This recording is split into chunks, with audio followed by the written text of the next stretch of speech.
السلام علیکم۔ ماہ سفر شروع ہوا ہے۔ کچھ لوگ کہتے ہیں کہ یہ بڑا سخت مہینہ ہوتا ہے، بھاری ہوتا ہے، اس میں بلاؤں کو نزول ہوتا ہے۔ تو میں نے کہا تھوڑا سا جو مجھے تھوڑا بہت پتہ ہے آپ لوگوں کو بتا دوں۔ ہمارے پیارے نبی صلی اللہ علیہ وآلہ وسلم نے کہیں نہیں فرمایا، کوئی حدیث ایسی نہیں ہے جس میں انہوں نے کہا ہو کہ اس میں بلائیں نازل ہوتی ہیں یا یہ سخت مہینہ ہے۔ لوگ کہتے ہیں نا اس مہینے میں شادی نہیں کرنی چاہیے، سفر نہیں کرنا چاہیے۔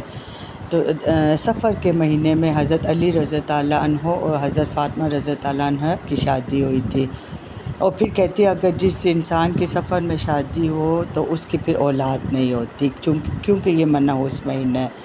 تو دیکھو ان کے بچے حسن رضی اللہ عنہ، حضرت حسین رضی اللہ عنہ، زینب رضی اللہ عنہ، ایسے بچے ان کے پیدا ہوئے جنہوں نے اپنے اسلام کا نام روشن کیا۔ کربلا کے میدان میں حسین رضی اللہ عنہ نے کیا کیا قربانی پیش کی ان کے آل اولاد نے، اس سے تو ہر مسلمان واقف ہے۔ تو اسی سے یہ غلط ثابت ہو گیا کہ سفر کے مہینے میں شادی نہیں کرنی چاہیے، یا جن کی شادی ہوتی ہے ان کی اولاد نہیں ہوتی۔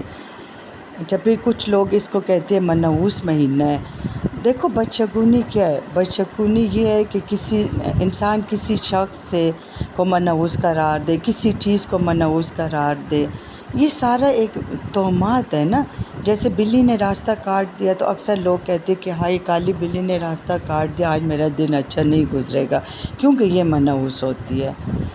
حالانکہ صحیح حدیث شریف میں ہے کہ جب بچہ شکم مادر میں ہوتا ہے اور 120 دن کا ہوتا ہے تو فرشتہ اس کی عمر، رزق، تقدیر سب کچھ لکھ دیتا ہے۔ اس کے بعد پھر قلم بند ہو جاتے ہیں۔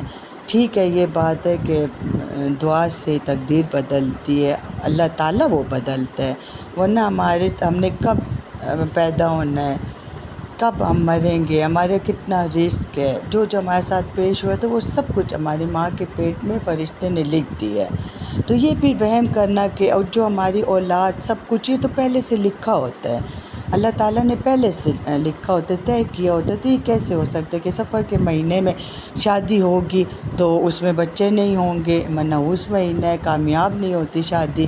جبکہ میں نے آپ لوگوں کو مثال دی ہے کہ ہمارے پیارے نبی صلی اللہ علیہ وسلم کی بیٹی کی شادی اس مہینے میں ہوئی تھی، اور پھر ان کے کیسے بچے ہوئے جن پہ نہ صرف ان کو بلکہ ہم سب مسلمانوں کو فخر ہے۔